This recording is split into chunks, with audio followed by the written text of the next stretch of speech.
Assalamualaikum warahmatullahi wabarakatuh. Halo anak-anak hebat kelas 2, apa kabar semuanya hari ini? Semoga kalian dalam keadaan sehat, ceria, dan siap belajar ya. Hari ini kita akan belajar tentang surat An-Nas. Siapa di sini yang sudah hafal surat An-Nas? Wah, luar biasa. Nah, di dalam pelajaran kali ini kita akan belajar mengapa kita harus hafal surat An-Nas dan bagaimana cara membaca surat An-Nasnya dengan baik dan benar dan bagaimana memahami makna yang terkandung di dalam surat An-Nas. Siapkan buku tulis, alat tulis kalian ya. Jangan lupa dengarkan dengan baik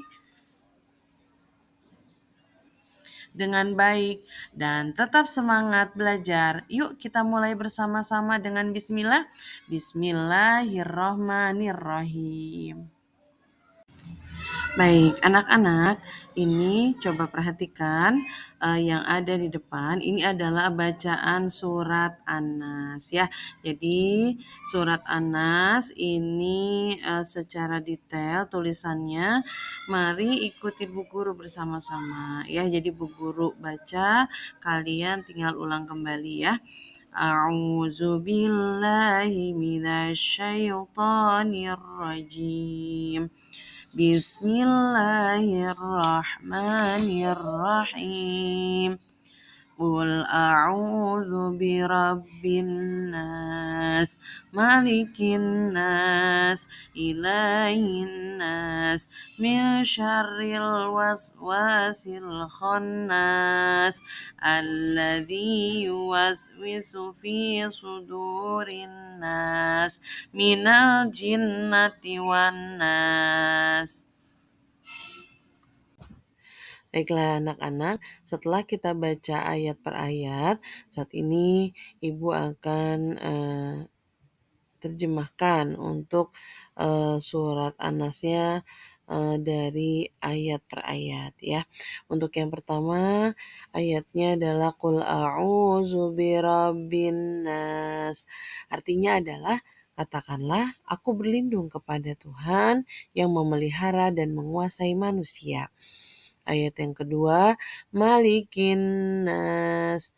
Artinya adalah raja manusia. Yang ketiga, Ilahin nas. Artinya adalah sembahan manusia. Yang keempat, min syarril waswasil khannas. Dari kejahatan bisikan setan yang bersembunyi. Alladzi yuwaswisu fi sudurin nas, yang membisikkan kejahatan ke dalam dada manusia. Minal jinnati wan nas, dari golongan jin dan manusia. Baik anak-anak, setelah kita baca bersama-sama suratnya dan juga artinya per ayat, saat ini Ibu akan jelaskan mengenai kandungan yang terdapat dalam surat An-Nas ya. Jadi surat An-Nas ini adalah surat yang terakhir di dalam Al-Qur'an, yaitu surat yang urutannya ke-114 di dalam Al-Qur'an, termasuk golongan surat Makkiyah karena diturunkannya di kota Mekah. Adapun surat ini terdiri dari 6 ayat ya. Nah, di dalam surat An-Nas ini berisi tentang keimanan, yaitu mengajarkan kita untuk senantiasa berlindung kepada Allah yang Maha Kuasa. Adapun untuk kandungan yang kedua yaitu tentang tawakal, di mana menggantungkan diri kepada Allah dalam menghadapi godaan setan dan manusia. Jadi dalam hidup ini bukan hanya godaannya dari setan saja, tetapi juga dari manusia. Ya, adapun untuk kandungan yang ketiga yaitu tentang peringatan. Peringatan bahwasanya setan bisa membisikkan kejahatan ke dalam dada manusia, ya baik dari golongan jin maupun golongan manusia. Anak-anak, simak baik-baik untuk pesan moral yang terdapat dalam surat An-Nas. Ya, pertama, dari surat An-Nas kita diingatkan untuk selalu meminta perlindungan kepada Allah dalam setiap keadaan. Kemudian, menghindari bisikan dan ajakan buruk baik dari setan maupun manusia.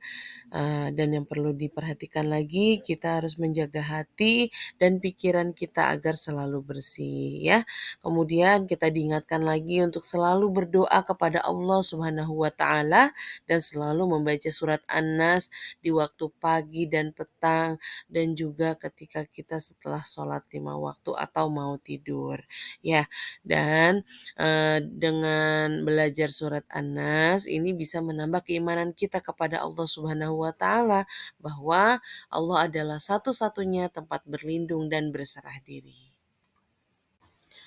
Alhamdulillah, anak-anak, kita telah bersama-sama mempelajari surat An-Nas. Semoga pembahasan ini bermanfaat, menambah keimanan, dan membawa kita lebih dekat lagi kepada Allah Subhanahu wa Ta'ala. Jangan lupa untuk terus membaca, menghafal, dan mengamalkan isi dari surat An-Nas ini dalam kehidupan kita sehari-hari. Terima kasih atas perhatian kalian. Sampai jumpa di video pembelajaran berikutnya. Wassalamualaikum warahmatullahi wabarakatuh.